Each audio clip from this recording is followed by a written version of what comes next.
far as you can see, like I said, this bucket has been smashed. When I opened it, there was like a thick kind of pudding skin on it. I transferred what I could into two gallon buckets. The polywall that was left in here was very, very thick. It definitely wasn't roller grade at all. It should be roller grade where I can just roll it on like a thick latex paint. But this was way thicker because it dried out a lot. So I'm hoping the stuff that I was able to pour off rolls a little bit better. I had to go get a new roller and cost me a little bit of money. Went to the local Ace Hardware, and unfortunately, because it's a small town, this brush, which should be like 69 cents, cost $1.97. So I had to get a couple of these because I need to do the windowsills, and I can't exactly do a roller on those, I don't think. So cost a little bit of money. As you can see, it went on very, very thick.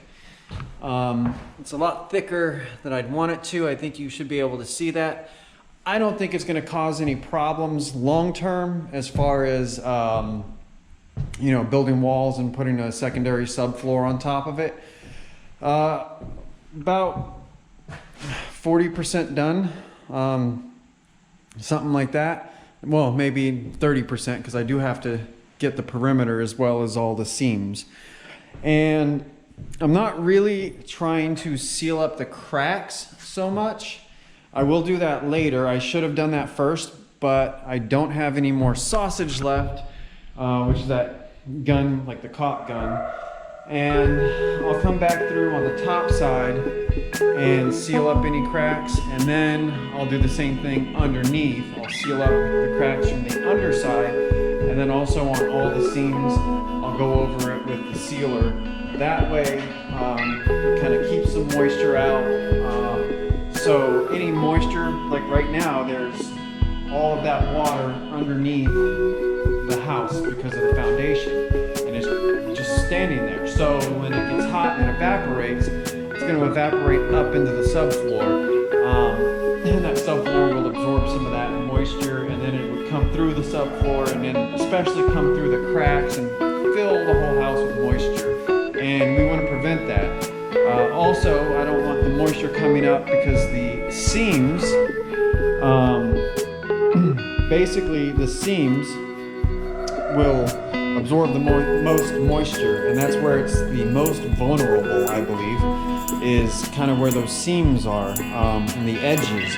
So I want to protect those and make sure that it doesn't get hit with moisture and, you know, cause problems of rot or, you know, just the structural integrity of the subfloor kind of starts to fail.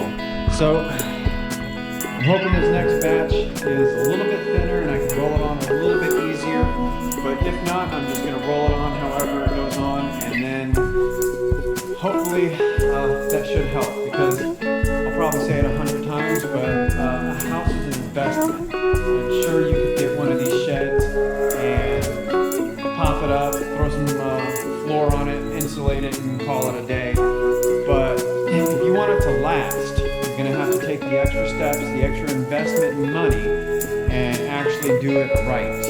Or, you know, in this case, as best you can, because I guess technically this wouldn't be the ideal way of building if I was on a job site or anything like that. But this is how you do conversions. If you want to do a conversion right and have your conversion last a long time, you need to take steps like this to prevent any issues in the future.